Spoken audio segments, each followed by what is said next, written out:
Hey everyone, I'm Marie, life coach here. So I'm just going to do a short video on something that I teach through the academy, but I think it's quite nice if I share it as well. So, I want this information to be available for everyone.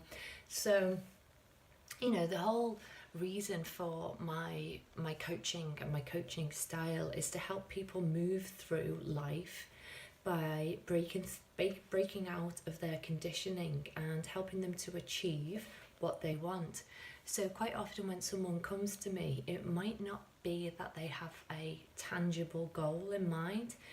In fact, I like to work with clients that don't really have a particular material or physical goal. To be honest, that's really not the type of client that I want to have. There's nothing wrong with that, and obviously, going beyond that, there is a motivation that drives us all to have certain things, to achieve certain things, and depending on where you are in your life, and that can be reflected by your age, then you will go through different stages of development. So if I have someone come to me in their 20s and it's very much about material goals in the form of a job, promotion, success, a certain amount of money in the bank, etc. And that's exactly how I was when I was in my 20s. It's a natural cycle of human growth. But when somebody's a bit older and they've achieved all that success, then it's definitely a more of an emotional goal that they are coming to see me for, and that's what they want help with. And that's when the work goes internal. So it's not just about goal setting with a client, or if you think about your own life, what is it that you're trying to achieve? Really, if you want to achieve inner peace, then it might not be quite relevant to set particular goals. Although saying that, quite often when somebody is trying to fulfill a certain part of their emotional life, setting little goals such as, for instance, take more time in nature. I want you to connect to the earth more this week and show me ways, be creative, show me ways, document ways that you've done that in our following session. So there are things like that which can be classed as which is goal setting, in all fairness. So I just wanted to talk about what prevents growth. So as I've talked about in earlier videos, as a human, there are lots of psychological models out there that prove that as a human being, it's in our nature to want to develop and grow. And if you look at the world at large, that's how we progress in our consciousness, if you like.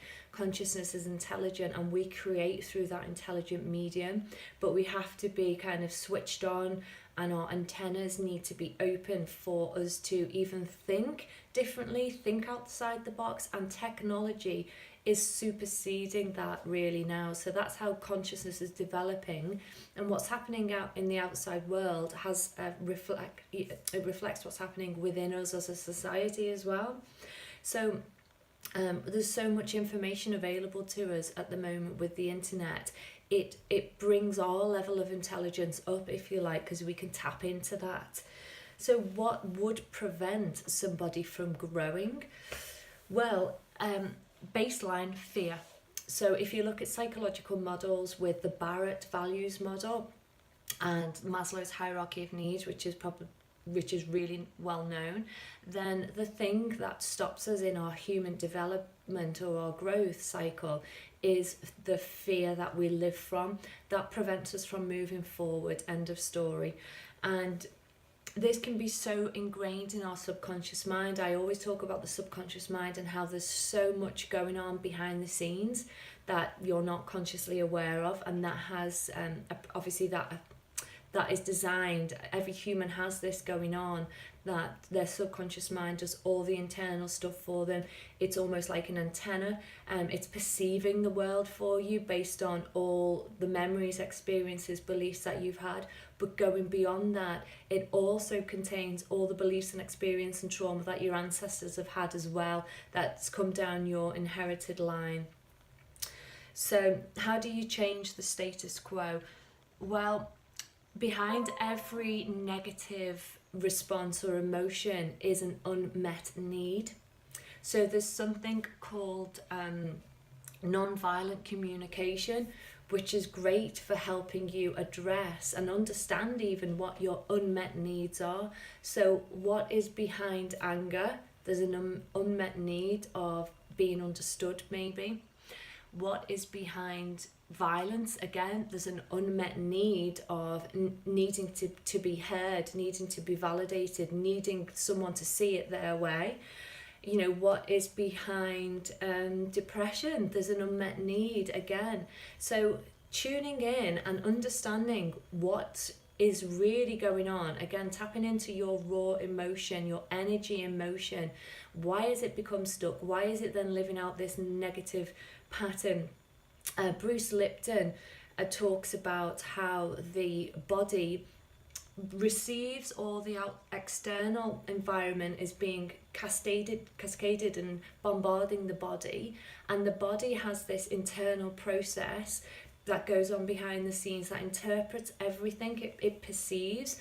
And we have a subtle energy body that, you know, spreads out several feet away from the body, and it's picking up clues from the environment all the time. That's then internalized and perceived as either danger or good, bad, positive, negative, neutral, etc. And all this is having a cascade effect in our body, which is producing signals in the form of emotions and hormonal responses. You can only have a feeling if your body has interpreted something and produced a chemical messenger which is signaling to your body that this is how we're going to deal with this: cortisol, adrenaline, dopamine, etc. All the feel good and negative responses that happen in your body. It's happening all the time, and your body is interpreting this. So what is going to prevent you from growing is not understanding what your needs really are and how you can meet those needs. So look at the non-violent communication model. There's so much on YouTube for you. I bring this into my workshops. If you want to know more about it, then you can train with me at the Soul Awakening Training Academy, and you can find me or email me at iam@annemarielifecoach.com.